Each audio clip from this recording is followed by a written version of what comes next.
आज हम बात करेंगे ग्रुप के कुछ एग्जांपल्स के बारे में और उससे रिलेटेड जो भी अपनी कल डेफिनेशंस रह गई थी उनके बारे में।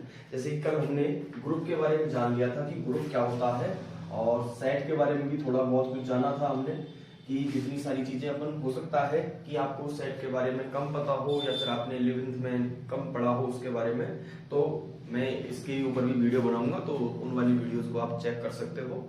तो यहाँ पर अब अपन देखते हैं कि क्या एक एग्जाम्पल दिया हुआ है, एग्जाम्पल नंबर फर्स्ट, जो कि इस प्रकार है कि सिद्ध कीजिए कि समुच्चय 1 -1 आयोटा एंड माइनस आयोटा गुणन संक्रिया के लिए आवेदी ग्रुप है। ये आपका पहला एग्जाम्पल दिया हुआ है, तो इस एग्जाम्पल को सॉल्व करेंगे और उससे पहले हम कुछ डेफिनेशंस के बारे में और जान लेते हैं, जैसे कि परिमित और अपरिमित ग्रुप कौन कौन से हैं। ज्यादा सिंपल सी डेफिनेशन है, ज्यादा टफ नहीं है। तो परिमित और अपरिमित, तो परिमित और अपरिमित ग्रुप ऐसे होते हैं, यानी कि अगर किसी ग्रुप के अंदर नंबर ऑफ एलिमेंट, यानी कि ग्रुप क्या होगा, एक सेट होगा।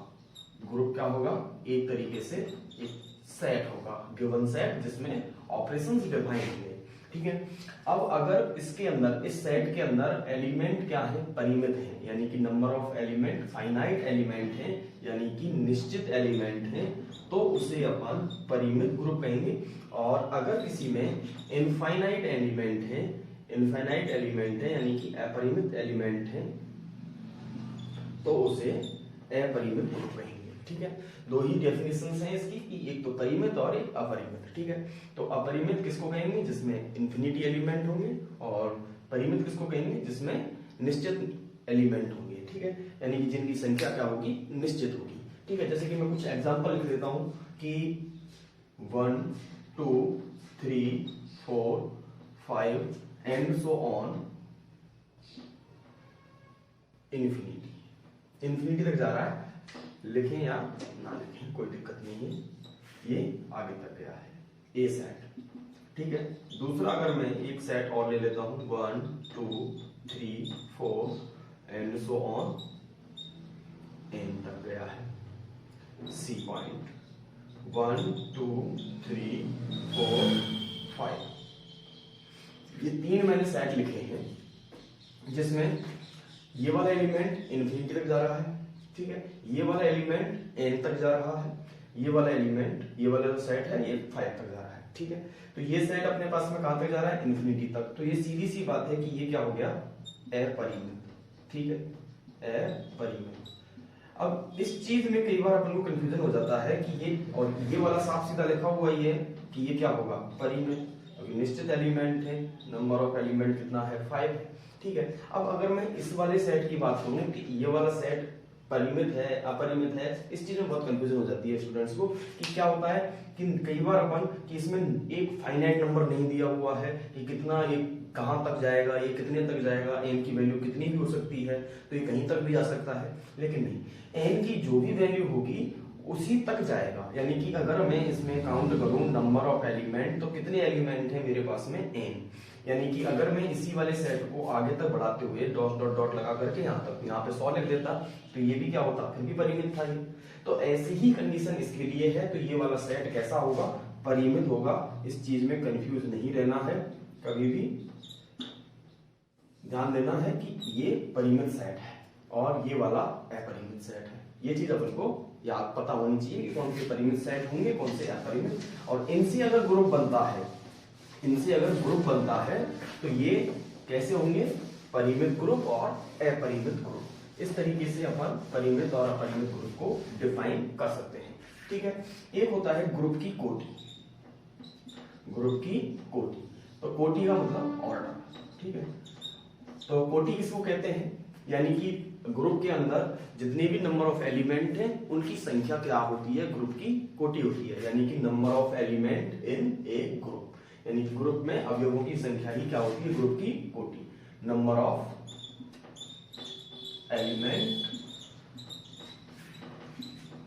इन ए ग्रुप, ये क्या होगी, number of element in A group, तो वो क्या कहलाएगी, कोटि कहलाएगी, यानी कि ऑर्डर कहलाएगा, अवयवों की संख्या, ग्रुप में अवयवों की संख्या,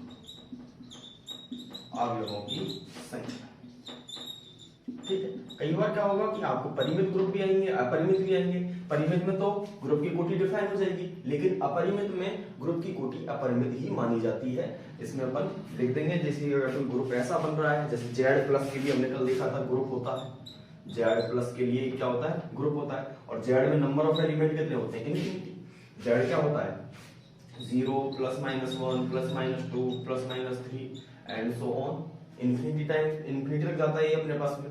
तो ये वाली जो कंडीशंस हैं, ये वाली इसमें क्या लगेगा अपने पास में, कैसा ग्रुप हो गए, अपरिमित, तो इसकी कोटि क्या होगी, अपरिमित। ठीक है, अगर मैं अब इस वाले सेट की बात कर लूं, ये वाला है, इसमें नंबर ऑफ एलिमेंट कितना है, 4, तो ग्रुप की कोटि कितनी हो जाएगी, 4। ठीक है, ये अपन को ध्यान रखना है। अब इस एग्जाम्पल में बात करते हैं, यही कुछ डेफिनेशंस बची हुई थी जिनको अपन ने देख लिया, और कुछ डेफिनेशंस थ्योरम्स के साथ में आएंगी, उनको अपन साथ के साथ ही क्लियर करते चलेंगे। ठीक है, अभी अपन एग्जाम्पल लिखेंगे, एग्जाम्पल नंबर 1 कि जो अपने पास में दिया है कि set 1 -1 iota and minus iota गुणन संक्रिया के लिए क्या है, आवेदी ग्रुप है, ये हमको प्रूव करना है। ठीक है, तो कैसे प्रूव करेंगे, देखें कि जब भी आपको लिमिटेड एलिमेंट हो, यानी कि कम एलिमेंट हो, 10 हो, 5 हो, 15 हो, इतने ही हो, इससे ज्यादा ना हो। ठीक है, तो उसके लिए आप एक ऑपरेशन टेबल बनाइए। ऑपरेशन टेबल बनाने के बाद में और उसके अकॉर्डिंग फिर हम सारी चीजों को देखेंगे। जैसे कि ये वाला है, इसमें नंबर ऑफ एलिमेंट कितना है, 4 है, तो यानी कि 4 लिमिटेड एलिमेंट है, कम है। ठीक है, तो इसके लिए अपन एक संक्रिया सारणी बनाएंगे, तो जिससे कि आसानी से सॉल्व हो जाता है संक्रिया सारणी। और जब अपने पास में ज्यादा नंबर ऑफ एलिमेंट होंगे तो उसके लिए आपको क्या करना पड़ेगा, सारे ऑपरेशंस चेक करने पड़ेंगे। यहां पर उनके लिए संक्रिया सारणी नहीं बनाएंगे आप। ठीक है, ये याद रखना। ठीक, अभी अपन संक्रिया सारणी बनाते हैं, तो ऑपरेशन टेबल के लिए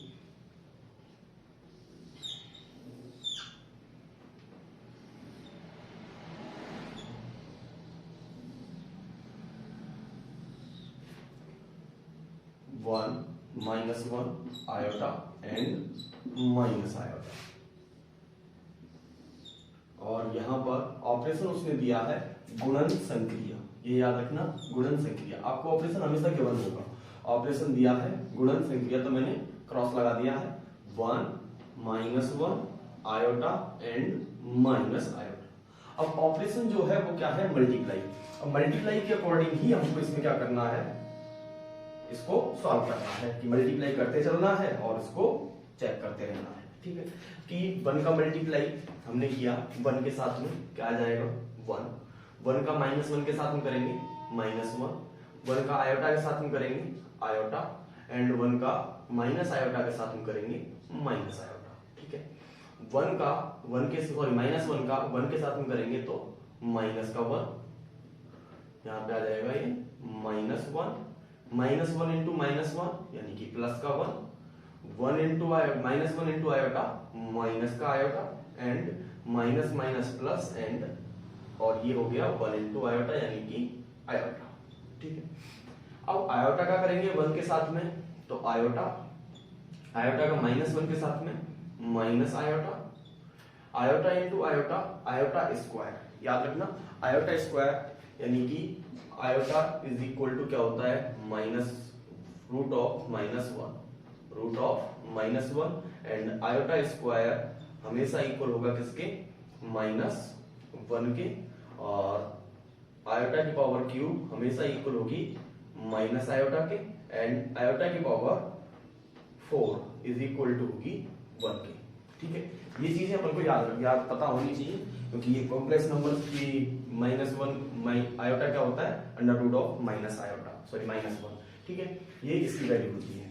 तो ये चीज अपन को ध्यान रखनी है, इन सारी चीजों को कॉम्प्लेक्स नंबर में ये अपन को पढ़ा होगा आपने। तो यहां से अब इस तरीके से मल्टीप्लाई चल रहा है अपना, आयोटा का मल्टीप्लाई आयोटा से करेंगे तो आयोटा स्क्वायर, और iota square is equal to -1। ठीक है, iota into iota, iota square -1, और एक माइनस इसका है तो माइनस माइनस प्लस 1। ठीक है, अब इसके बाद में आगे कंडीशन, माइनस आयोटा है, इसका मल्टीप्लाई करेंगे तो ये माइनस का आयोटा, माइनस आयोटा इंटू ये करेंगे 1 से करेंगे, -1 से, तो माइनस माइनस प्लस, और ये बन गया iota. Iota into iota, iota square यानी कि माइनस आयोटा स्क्वायर, और माइनस आयोटा स्क्वायर किसकी इक्वल है, माइनस आयोटा स्क्वायर 1 के इक्वल हो जाएगा, क्योंकि यहाँ पर आयोटा स्क्वायर है और वो भी माइनस का, iota square is equal to -1, और -1 इंटू माइनस करेंगे तो प्लस का 1, और माइनस माइनस प्लस हो गया, iota into iota, iota square, और आयोटा स्क्वायर की वैल्यू -1। ठीक है, तो इस तरीके से हमारे पास में एक ऑपरेशन टेबल डेवलप हो जाती है। अब इस ऑपरेशन टेबल के अंदर हमको चेक क्या करना होता है वो चीज अपन देख लेते हैं कि ये इस वाली टेबल के अंदर जो अपने पास में लिखे हुए नंबर्स हैं, जो भी अपने पास में है वो क्या है, रिजल्ट है, यानी कि हमने मल्टीप्लाई किया था, ये सारे क्या है, इसके रिजल्ट हैं। अब रिजल्ट जो शो हो रहे हैं क्या वो इसी सेट के अंदर से आ रहे हैं, तो देखें 1 आ रहा है, -1 यानी कि आयोटा माइनस आयोटा, इसके अलावा और कोई एलिमेंट हमारे पास में नहीं बना है, यानी कि संक्रिया सारणी से हमको पता लग रहा है कि ये जो संक्रिया है अपने पास में कैसी है, समृद्ध है। ठीक है, यानी कि फर्स्ट पॉइंट संक्रिया सारणी से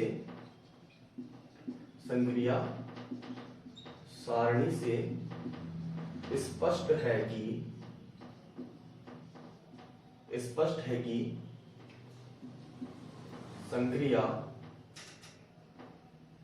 संक्रिया दिए गए समुच्चय में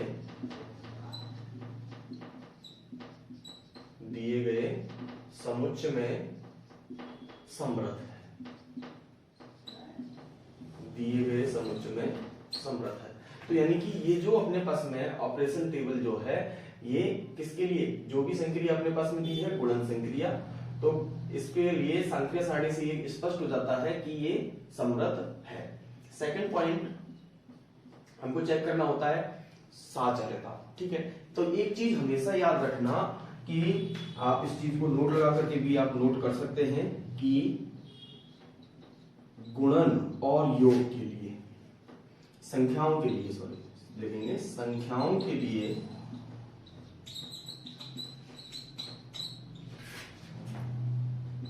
योग एवं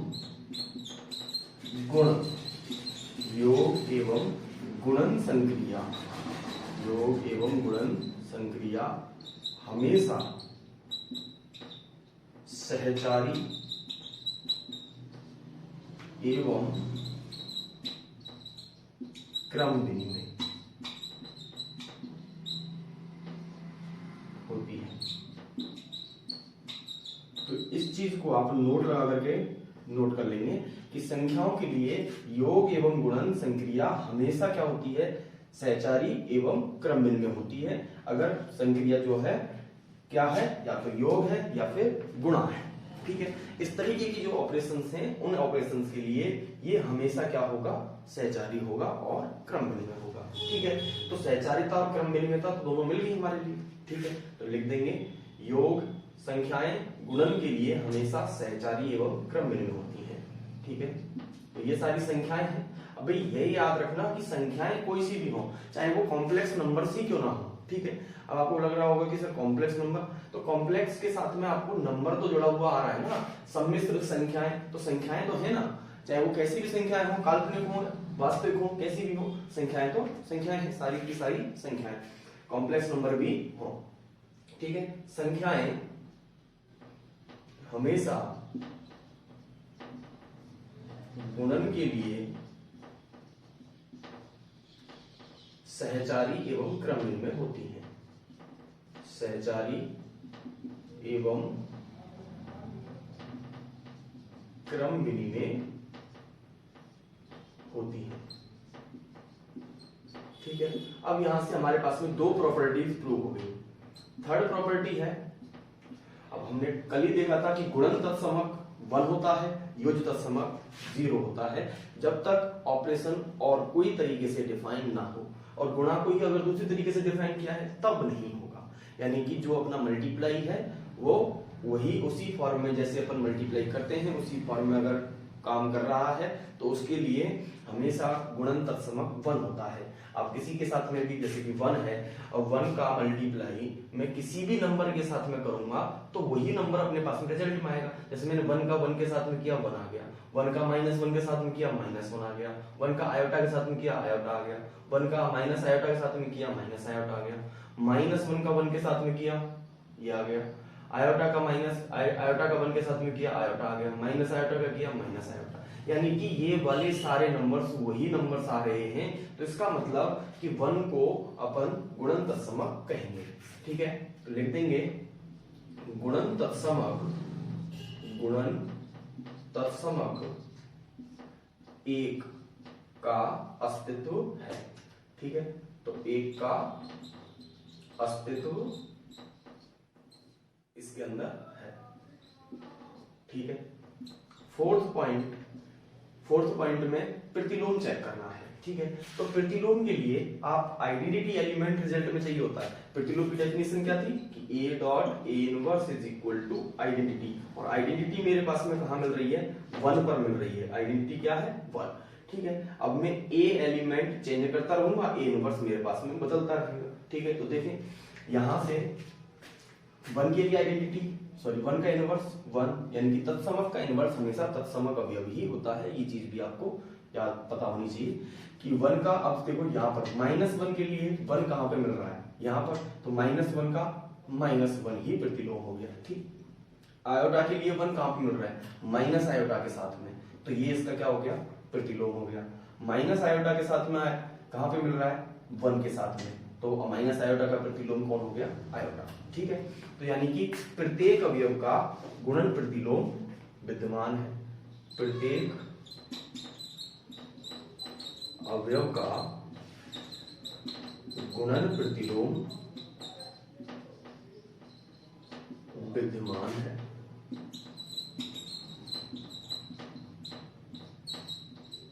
अतः समुच्चय गुणन संक्रिया के लिए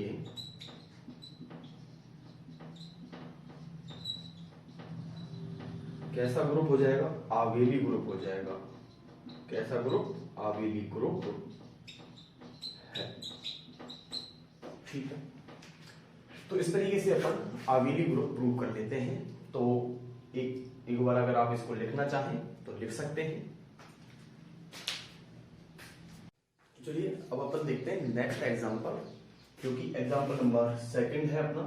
एग्जांपल नंबर 2 ये है कि सिद्ध कीजिए कि समुच्चय Z is belongs to C का मतलब कॉम्प्लेक्स नंबर से है, such that Z is equal to modulus of Z is equal to 1 एक गुणात्मक ग्रुप है। ठीक है, अब मॉड्यूलस ऑफ Z का मतलब क्या है भाई, यहां पर आपको ये चीज समझनी है कि मॉड्यूलस ऑफ Z क्या होता है। Z इज इक्वल टू 1 ये इसने दे रखा है। ठीक है, कॉम्प्लेक्स नंबर का मोड कैसे निकाला जाता है ये चीज अभी मैं बता देता हूं आपको किस तरीके से निकालते हैं। वैसे आपने 11th क्लास में सीखा होगा इसके बारे में कि कॉम्प्लेक्स नंबर का मॉड्यूलस कैसे निकाला जाता है। ठीक है, और जैसे ही मैं आपका एग्जांपल कंप्लीट हो जाए तो मैं थोड़ा साइड में हो जाता हूं, तो उस बीच में आप स्क्रीनशॉट ले लिया करो। उसके बाद में अपन ज्यादा टाइम नहीं मिलेगा इस चीज के लिए कि आपको लिखने के लिए दिया जाए टाइम, तो इस चीज को आप पॉज कर लिया करें या फिर स्क्रीनशॉट ले लिया करें, जो भी ठीक लगेगा आपको। ठीक है, तो इसके बारे में बात करते हैं कि कॉम्प्लेक्स नंबर किस टाइप का होता है कि A plus iota B type का अपने पास में कॉम्प्लेक्स नंबर होता है। ठीक है, तो जब भी अपन इसका मॉड्यूलस निकालेंगे, मैं इसको Z1 से रिप्रेजेंट करूं तो Z1 का मॉड्यूलस क्या होगा, Z1 का मॉड्यूलस होगा √A² प्लस B²। अगर कभी भी ये वाली वैल्यू किसके इक्वल आ रही होती है 1 के इक्वल, तो ये इसका मॉड्यूलस कहलाएगा। यानी कि इसमें एलिमेंट कैसे हैं, ऐसे एलिमेंट हैं जितने भी कॉम्प्लेक्स नंबर हैं वो ऐसे कॉम्प्लेक्स नंबर जिनका मॉड्यूलस 1 है वो सभी इस सेट के अंदर आ रहे हैं। ठीक है, जैसे कि मैं कहूं कि 1 प्लस √2 आयोटा, क्या ये इसके अंदर आ रहा है कि नहीं आ रहा है, ये चीज अपन को चेक करनी है। तो 1 का स्क्वायर किया आपने 1 प्लस √2 का स्क्वायर किया आपने, ठीक है, और इसका रूट ले लिया, तो ये आ गया अपने पास में 1 + 2 यानी कि 3, तो जो कि इक्वल नहीं है। 3 आ रहा है, √3 क्या 1 के इक्वल है? बिल्कुल नहीं। तो इस वाली कंडीशन को अपन इस तरीके से नहीं लिख सकते, यानी कि ये वाला नंबर इसके अंदर नहीं आएगा। अब जैसे कि मैंने ले लिया कि एक ले लिया मैंने 1/4 और एक ले लिया मैंने 1/2 और एक ले लिया मैंने √3/2 आयोटा। अब ये जो नंबर मैंने लिया है, अब इसको आप इस फॉर्म में चेक करके देखें। तो इस फॉर्म में चेक किया यानी कि इसका मॉड्यूलस निकालेंगे, तो इसका मॉड्यूलस क्या निकलेगा कि √1/2 का स्क्वायर प्लस √3/2 का स्क्वायर और इसका पूरे का होल रूट। ठीक है, तो 1 इसका हो गया अपने पास में वैल्यू 1/4 और इसका हो गया अपने पास में 3/4। ऐड करेंगे तो वैल्यू आ गई अपने पास में 4/4 यानी कि 1, तो 1 का रूट क्या होगा 1। तो यहां पर ये वाला नंबर इस सेट के अंदर लाइज करेगा। ठीक है, बात समझ में आ रही है कि ऐसे नंबर्स जिनका मॉड्यूलस कितना हो 1 हो, वो सभी नंबर्स इस सेट के अंदर आएंगे।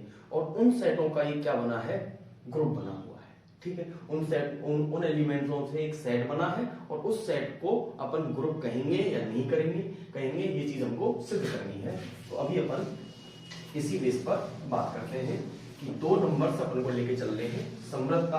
अब यहाँ पर नंबर ऑफ एलिमेंट हमको पता ही नहीं कितने नंबर ऑफ एलिमेंट होंगे, कितने भी हो सकते हैं, बहुत सारे नंबर होंगे। ठीक है, तो उनके लिए अब आपको चेक करने की, इस तरीके से चेक करने की जरूरत नहीं है कि टेबल बनाई जाएगी। अब इसमें टेबल नहीं बन सकती भाई, कितने एलिमेंट लेंगे यहाँ पर, बहुत सारे एलिमेंट है यहाँ पर। अब कहीं पर भी एक जगह पर भी ऐसा हो गया कि एक एलिमेंट हमने जो नहीं लिखा, और हो सकता है उसी सेट के लिए समृद्धता ना लगे, साचर्यता ना लगे, तत्समक अवयव ना मिले उसका, तो उसके लिए तत्समक अवयव ना मिले, प्रतिलोम ना मिले, कोई भी एक चीज अगर छूट गई तो फिर दिक्कत हो जाएगी अपने लिए। ठीक है, तो ऐसा अपन को नहीं करना है। अब अपन इसमें समृद्धता, साचर्यता, इन चारों चीजों को प्रूव करेंगे। ठीक है, तो ग्रुप पूछा है, इस वजह से क्रम विनिमयता नहीं आएगी।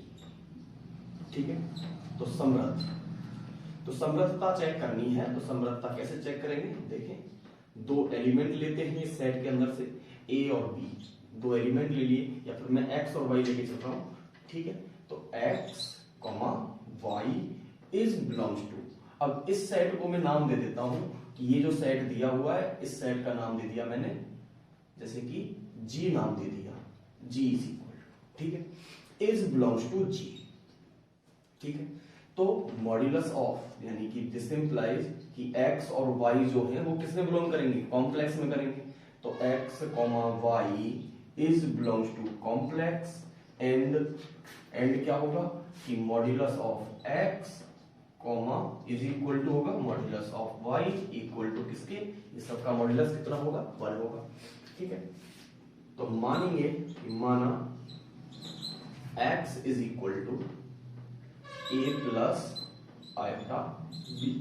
ठीक है, अब यहां पर y की वैल्यू मान लेते हैं c प्लस आयोटा b। ठीक है, तो इस तरीके से मैंने दो वैल्यूज ले ली हैं। अब इन दोनों का क्या करना है, मुझे मल्टीप्लाई करना है। क्या x डॉट y इसके अंदर आएगा, अगर x डॉट y एक कॉम्प्लेक्स नंबर हो और उसका मॉड्यूलस किस फॉर्म में हो, इस फॉर्म में हो, यानी कि उसका मॉड्यूलस 1 हो, तो अपन कह देंगे कि हाँ बिल्कुल ये x डॉट y भी इसमें बिलोंग करेगा। तो देखिए x डॉट y, तो हमने ले लिया a प्लस आयोटा b, इसका मल्टीप्लाई करना है तो c प्लस आयोटा d। ठीक है, तो इसका अपन ने मल्टीप्लाई किया तो क्या आ जाएगा ac प्लस इसका और इससे करेंगे तो आयोटा BC प्लस इसका मल्टीप्लाई इससे किया iota AD plus iota into iota, iota square यानी कि माइनस और BD। ठीक है, अब ध्यान देना है यहां पर इन दोनों नंबरों को मैंने एक साथ लिख लिया, आगे AC माइनस BD। ठीक है, प्लस इनमें से आयोटा कॉमन लेते हुए मैंने लिख दिया इसको BC प्लस AD। ठीक है, अब इसका मॉड्यूलस क्या होना चाहिए, 1 होना चाहिए। भाई हमको पता है A square plus B square equal to 1 है और C square plus D square equal to 1 है, ठीक है, क्योंकि इसका मॉड्यूलस भी तो 1 ही होगा, ठीक है, तो ये याद रखना है अपन को। तो this implies AC minus BD का whole square plus BC minus plus AD का होल स्क्वायर, और इसका रूट लेना है, ये किसके इक्वल आना चाहिए, 1 के। तो x डॉट y का मैं क्या निकाल रहा हूं, मॉड्यूलस निकाल रहा हूं, ठीक है। तो यहां से मॉड्यूलस निकालेंगे तो इसका होल स्क्वायर हो गया, यानी कि a square c square plus b square d square minus 2 AC BD plus इसका करेंगे b square into c square, b square into c square plus a square d square plus 2ABCD, ठीक है। तो यहां से ये वाला पार्ट और ये वाला पार्ट दोनों कैंसिल आउट हो जाएंगे, भी 2ABCD है, यहां पर भी 2ABCD है, ठीक है। नंबर्स तो मल्टीप्लाई के लिए क्या होते हैं, क्रम विनिमय भी होते हैं, ठीक है। तो यहां से ये कट गया। अब इसमें से और इसमें से a स्क्वायर कॉमन आ रहा है, ठीक है, तो a स्क्वायर मैंने कॉमन लिया, क्या आ गया, c square plus d square. इसमें से और इसमें से b स्क्वायर कॉमन आ रहा है, तो b square d square plus c square, ठीक है, ये फॉर्म बनी। अब यहां से अब अपन इस वाली फॉर्म को चेक करेंगे, तो a square plus b square equal to 1 था and c square plus d square equal to 1 था, तो c square plus d square equal to 1, तो वैल्यूज यहां पे पुट कर देंगे, तो क्या आ गया, ये आ गया अपने पास में a square plus b square, जिसकी वैल्यू क्या है, 1 है, इक्वलिटी में 1, ठीक। तो इस तरीके से अपन इन सारी चीजों को फाइंड कर सकते हैं, ठीक है। अब यहां से वैल्यू क्या आई, 1 आई, तो इसका मतलब कि x डॉट y का जो मॉड्यूलस था वो कितना था, 1। दिस इंप्लाइज दैट कि x डॉट y वो किसका एलिमेंट है, ग्रुप का एलिमेंट है। कोई भी जो अपने पास में सेट दिया है, अभी ग्रुप तो नहीं कह सकते क्योंकि प्रूव नहीं हुआ है, तो ये किसका एलिमेंट है, ग्रुप का एलिमेंट है, अतः संक्रिया समृद्ध है, अतः संक्रिया समृद्ध है, ठीक।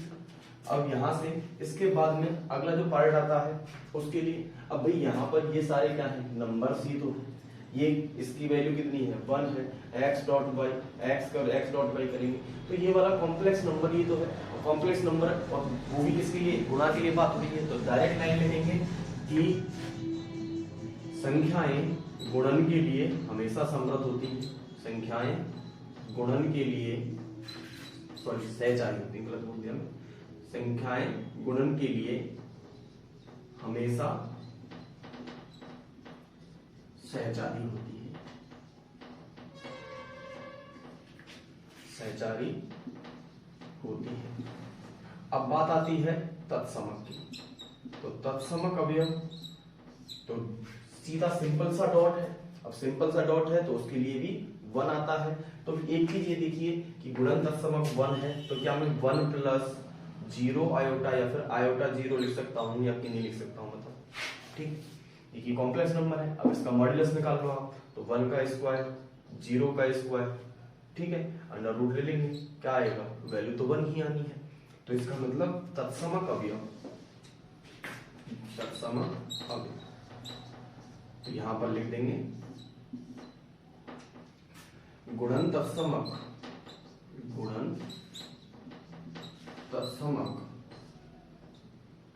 1 का अस्तित्व है, क्योंकि 1 इज बिलोंग्स टू C एवं modulus of 1 is equal to 1। 1 का मॉड्यूलस क्या होगा, 1। अब ये कैसे आया, अभी मैंने बताया कि 1 प्लस 0 आयोटा की फॉर्म में आप इसको लिख सकते हैं, यानी कि प्रत्येक वास्तविक संख्या एक काल्पनिक संख्या प्रत्येक वास्तविक संख्या एक सम्मिश्र संख्या होती है और प्रत्येक काल्पनिक संख्या भी एक सम्मिश्र संख्या होती है। दोनों को मिलाकर के ही अपने पास में, दोनों को ऐड करते हैं तब अपने पास में एक क्या प्राप्त होता है, सममिश्र कॉम्प्लेक्स नंबर। ठीक है, ये याद रखना। तो इस तरीके से ये वाला पार्ट आ गया, यानी तत्समक अवयव भी आ गया। अब आती है बात किसकी, प्रतिलोम की। ठीक है, तो प्रतिलोम अवयव। अब प्रतिलोम अवयव मैं एक एलिमेंट ले लेता हूं, किससे, जी से, क्योंकि जी अपने पास में सेट है। ठीक है, तो एक एलिमेंट मैंने x इज बिलोंग्स टू जी ले लिया, तो x किस में होगा, x जो है वो किस में होगा, अपना कॉम्प्लेक्स में, और x की जो x का जो मॉड्यूलस है वो कितना होगा, 1 होगा। ठीक है, तो यहां पर मैंने लिख दिया कि modulus of x is belongs to g, तो this implies x is belongs to C, comma modulus of x is equal to 1. Then यानी कि तब x dot x inverse is equal to क्या होना चाहिए, 1। और हमारा x inverse जो है वो किस में बिलोंग करना चाहिए, G के अंदर बिलोंग करना चाहिए। G के अंदर कौन सा एलिमेंट बिलोंग करता है, जिसकी वैल्यू जो कॉम्प्लेक्स नंबर हो एक, और कॉम्प्लेक्स नंबर के साथ साथ उसका मॉड्यूलस 1 हो। ये ग्रुप की डेफिनेशन के अकॉर्डिंग अपन बात करेंगे। ठीक है, ये हमेशा जैसे जैसे ग्रुप चेंज होगा डेफिनेशन चेंज होगी, और डेफिनेशन जब चेंज होगी तो सेट भी बदलेगा। ठीक है, ये चीज ध्यान रखना। तो यहां से अपने पास में x की अगर मैं वैल्यू, सॉरी x इनवर्स की मैं वैल्यू निकालूं तो क्या आएगा, 1/x। ठीक है, अब इसको x का, भाई हमको पता है कि ये कॉम्प्लेक्स नंबर जो है, कॉम्प्लेक्स नंबर का अपॉन भी लगा देते हैं, उसको अपॉन में लिख देते हैं, यानी कि x अगर कॉम्प्लेक्स है तो 1/x is also belongs to c, 1/x is also belongs to c, यानी कि x इनवर्स c में तो बिलोंग कर गया। अब इसका मॉड्यूलस और निकाल लेते हैं। ठीक है, तो इसका मॉड्यूलस निकालेंगे तो x इनवर्स और इस पूरे का मॉड्यूलस।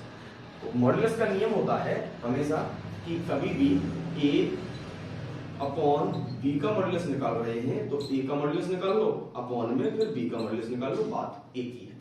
ठीक है, तो इस तरीके से हम यहाँ पर भी अप्लाई कर देते हैं इस वाली चीज को। तो क्या अप्लाई हुआ कि modulus of 1 upon modulus of x। तो मॉड्यूलस ऑफ 1 क्या हो गया अपने पास में, 1। मॉड्यूलस ऑफ 1 क्या है, 1 है, और मॉड्यूलस ऑफ x क्या है, ऑल्सो इक्वल टू 1 है। तो दिस इंप्लाइज 1, यानी कि x इनवर्स का मॉड्यूलस क्या आ गया आपका, 1 आ गया, और x इनवर्स किस में बिलोंग कर रहा है, कॉम्प्लेक्स में। तो दिस इंप्लाइज दैट कि x inverse is belongs to g। ठीक है, अतः ग्रुप के प्रत्येक अवयव का, अतः g के प्रत्येक अवयव का क्या होगा, एक प्रतिलोम विद्यमान होगा। अतः g एक क्या है, ग्रुप है। ठीक है, इस तरीके से अपन सारी चीजों को प्रूव करते हैं। तो एक बार आप इसको लिख लीजिए। तो अगले वाले एग्जाम्पल्स हैं, उनके बारे में नेक्स्ट वीडियो में बात करेंगे। आज के लिए बस इतना ही, फिर मिलते हैं नेक्स्ट वीडियो में। तब तक के लिए bye bye, take care, thank you.